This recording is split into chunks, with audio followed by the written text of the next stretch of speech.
ladies and gentlemen. You're watching India Tonight, and of course, we stay with the big breaking story that's coming in. Donald Trump, the United States president, has made comments against Zelensky. He's called Zelensky a dictator without elections. He said that Zelensky did a terrible job.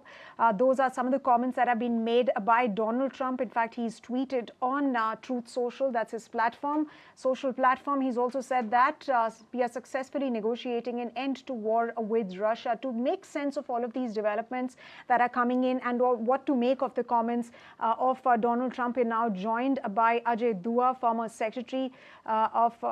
Commerce Secretary. Thank you very much, Mr. Dua, for joining us this evening on India Tonight. So serious charges that have been leveled against Volodymyr Zelensky by Donald Trump. Now, Donald Trump has earlier as well expressed his disregard for Zelensky, but this is as one-sided as it can get. So how should these comments really be read, and how will European leaders, most importantly, will respond and react to his recent comments against Zelensky? Thank you for seeking my views on the subject. I think it's rather unfair on the part of President Trump to call names upon a leader of another nation, and a nation which was being supported by the U.S. administration ever since the war with Russia had started, or the invasion of Russia of Ukraine had begun in February 22, if I remember right. And the fact that at the behest of the U.S., the entire European Union and many other countries of the world had got together to support President Zelensky. And so I'm a little surprised that with the change of government in the U.S., that the entire stand vis-a-vis our country, I can't call it a free country. Yes, it has had its system of governance. The presidents there have been usually strong, but and during a war in particular, when it is fighting for its own survival, the president had to be a strong person. But I don't think anyone in Europe who are next door to Ukraine, or anyone in Ukraine also, has called President Zelensky a dictator.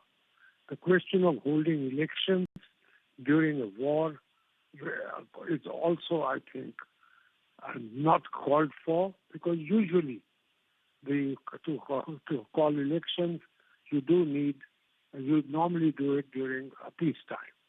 So I think the comments made by President Trump about Zelensky are uncalled for and should not be given much credence. All right. So you're saying that these comments should not be given much credence. But Mr. Dua, we did see top officials from Russia and the United States meet in Saudi Arabia without Kiev at the negotiating table at that venue. So the big question really is, if Trump says that we are successfully working on negotiating a deal, but how can a peace deal be done without Volodymyr Zelensky? Absolutely. The two countries, one, all right, Russia is our interested party, but trying to hive off a part of the world, this is exactly like that between, you talk to the country which is a stronger one, which has invaded Russia, or invaded Ukraine. There is no doubt about that. I don't think even the Russians have said that they were the ones who had to go in there because of what was happening there, the likelihood of Ukraine at that time being included in NATO was a danger to them. They saw it as a danger.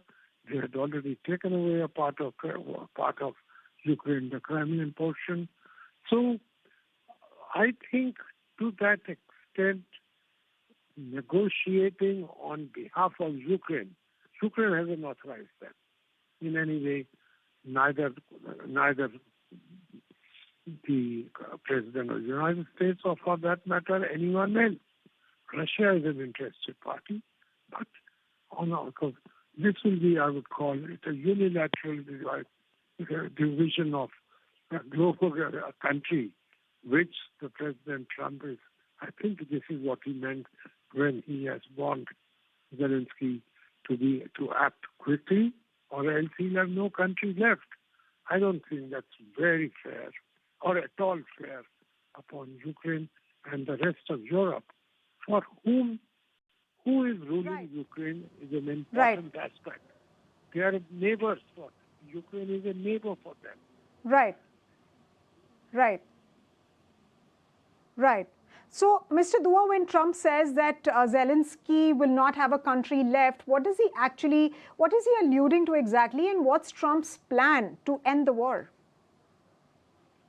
There are only two ways I can guess. One, you stop the war and take away the whole of Europe, the whole of Ukraine. That means it becomes a Russian territory.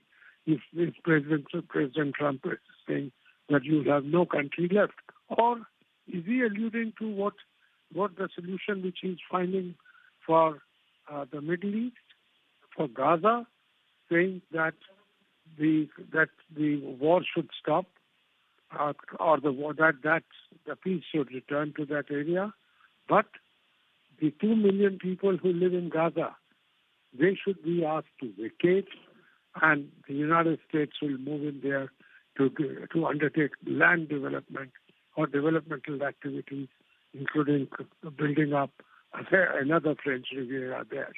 I don't think that it's neither going to be accepted in Gaza, nor can it be ever accepted if he's talking of the United States will go and occupy the portion which is left after the negotiations with Russia. Russia will probably seek and get the portion which has conquered through the war, and the rest of it, which would normally have gone to Ukraine, and Ukraine is actually not even accepting that. Ukraine says the whole Ukraine belongs to us, including the portion which has been taken by by Russia. So that's actually a main point for resolution. Ukraine doesn't want to continue fighting. I don't think it has now after the change of administration in the U.S., it doesn't have the kind of support, financial. Absolutely, Mr. Dua, seeing the kind of damage that the country has undergone ever since the war really began. But let me also bring your attention to another comment that Donald Trump has made. He said that Zelensky could have made a deal earlier. How do you think Zelensky was perhaps, according to Mr. Donald Trump, in a position to make a deal earlier, especially when Putin has very categorically stated that Russia will not back off from the territories that have been annexed as part of this war?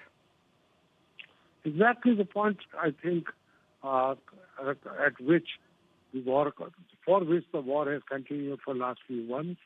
It is Russia seems to be willing to stop fighting, stop sending more troops, whether its own or the North Koreans who are fighting on his behalf, and some other people, including from Belarus. But the fact is, they were saying that whatever we have won during the fights or the war with Ukraine will remain with us. President Zelensky is not willing to accept that. He was willing to talk to stop the war, but this was not the solution for him. So if President Trump is saying that Zelensky could have stopped the war earlier, what he is meaning is the only alternative he had was to go what the Russia was demanding, saying whatever we were occupied, forcibly occupied of another country, it should have the same fate as Crimea, which they had occupied first, and 3 or 4 years later they had invaded Ukraine again and would have occupied 2 or 3 more parts of that country. So I think this kind of a solution is not really sustainable and certainly is not acceptable in the 21st century. We are not in a stage of saying that the might is right. that you go and occupy a neighbor's land, or a third country comes from outside because it happens to be a powerful one, and it can dictate to another country saying this is the way you accept it, otherwise we might turn against you. When he's talking of President Trump says that you may have no territory left or you may have no country left. It is either I'll sign it away. Right, Mr. Dua. Right, Mr. Dua. Very valid points made, and of course, these comments are very, very unwelcome coming in from the President of the United States. Donald Trump cannot take sides, and of course, a very responsible and a holistic approach needs to be taken by President Trump so far as a resolution to the Russia-Ukraine war is concerned. And of course, both parties have to come on the same table to be able to negotiate a peace deal that serves both sides, the European side and of course the Russian side as well. On that note,